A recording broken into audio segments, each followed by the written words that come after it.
Hello दोस्तों, आज हम करेंगे लॉन्गिट्यूडनल वेव्स इन 100 डायरेक्शन। तो सबसे पहले हम लिखेंगे equation of motion along x direction. जो आपने पीछे टॉपिक किया था elastic waves in cubic crystal, तो आपने उसमें देखा था जो आपके पास एक्स डायरेक्शन के लिए इक्वेशन आई थी, हमने उसको रीराइट किया है यहाँ पे। तो इक्वेशन नंबर ए मान लेंगे इसको। अब इसका सोल्यूशन क्या होगा? The solution of this equation of motion is found by using the equation. इसका सोल्यूशन कैसे निकालेंगे? पहले हम u is equals to u naught e i k x minus omega T लेंगे।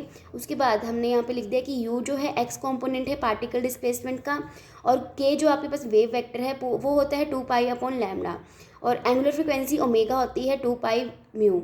Both the wave vector and the particle motion are along x axis. ठीक है। अब from equation number 1, equation number 1 में आप देखते हैं u is equals to u naught वाली equation है। तो आपको चाहिए क्या? पार्शियल डेरिवेटिव चाहिए एक्स स्क्वायर के रिस्पेक्ट में u का। तो सबसे पहले हम x के रिस्पेक्ट में करेंगे, फिर उसके बाद जो है हम एक्स स्क्वायर के रिस्पेक्ट में करेंगे। तो सारी जो आपके पास यहाँ डिमांड्स हैं वो सारी कर देंगे। टी के रिस्पेक्ट में था तो हमने टी के रिस्पेक्ट में कर दिया। ये सिंपल सा आपको पार्शियल डेरिवेटिव आता है, ये तो आप सॉल्व कर ही सकते हैं। उसके बाद हमने ये पार्शियल डेरिवेटिव वाई और जेड स्क्वायर जो है हमने ज़ीरो कर दिया। क्यों ज़ीरो किया? क्योंकि हम यहाँ पे देख रहे हैं कि एक्स एक्सिस के लिए ले रहे हैं, हम इसको एक्स कंपोनेंट ले रहे हैं, तो ये वाई और जेड का तो कोई इफेक्ट नहीं होगा, तो ये हमने ज़ीरो ले लिया। फिर उसके बाद इसको पार्शियल डेरिवेटिव को सॉल्व करने के बाद हमने सारी वैल्यूज़ को हमने पुट कर दिए इक्वेशन नंबर ए में, और बाकी इसको सॉल्व करने के बाद आपके पास ओमेगा अपॉन के बन रहा है। तो ओमेगा अपॉन के क्या होता है? वी होती है, वेलोसिटी होती है। तो हमारे पास जो वेलोसिटी का आ गया फॉर्मूला √c11/रो।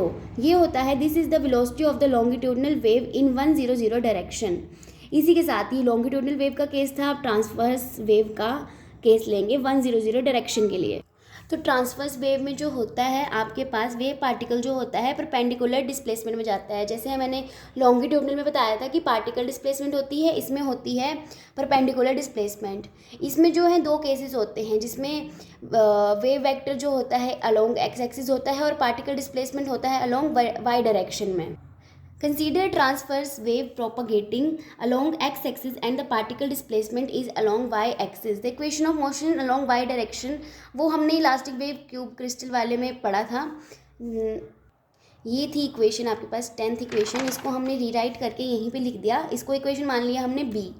ज़्यादा डिफ़िकल्ट टॉपिक नहीं है, जैसे हमने वो u वाले के लिए किया था सेम इसमें यहाँ पे v is equals to v naught e i k x minus omega t है। सेम प्रोसीजर होगा कि हम इसके रिस्पेक्ट में टी के रिस्पेक्ट में करेंगे, फिर टी स्क्वायर एक्स के रिस्पेक्ट में। सेम जो हमारे पास इक्वेशन नंबर बी में आपको वैल्यूज़ की डिमांड्स हैं वो सारी हम पार्शियल डेरिवेटिव करेंगे वी के साथ। उसके बाद हम इक्वेशन में पुट कर देंगे। तो आप देख ही सकते हैं, एक बार आप खुद गो थ्रू करना, आपको सॉल्व करना आ ही जाएगा। सेम है यहाँ पे भी ओमेगा अपॉन के वी के बराबर आ गया। तो यहाँ पे आपके पास वेलोसिटी आई c44 अपॉन रो का अंडर रूट। और अब इसका दूसरा केस देखते हैं, जब वेव वेक्टर जो है अलोंग एक्स एक्सिस होगा और पार्टिकल डिस्प्लेसमेंट होगा along Z axis. Consider transverse wave propagating along x axis and the particle displacement w is along Z axis.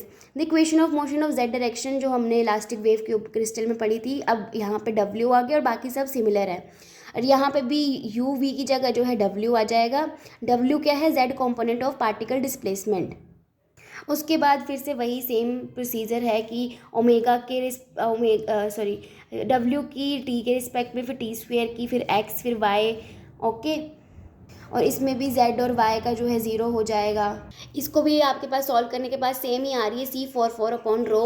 आपके पास इसकी भी यही आई थी जो आपके पास केस 1 था, और केस 2 की भी यही आई। तो इसका मतलब क्या हुआ? इसका मतलब हुआ कि जो आपके पास के वेक्टर है जो पैरेलल है 100 डायरेक्शन के, उसके पास दो इंडिपेंडेंट ट्रांसवर्स वेव्स हैं, लेकिन उसकी जो वेलोसिटीज़ हैं वो इक्वल हैं। Thank you. ये 100 डायरेक्शन आपका हो गया। Bye bye.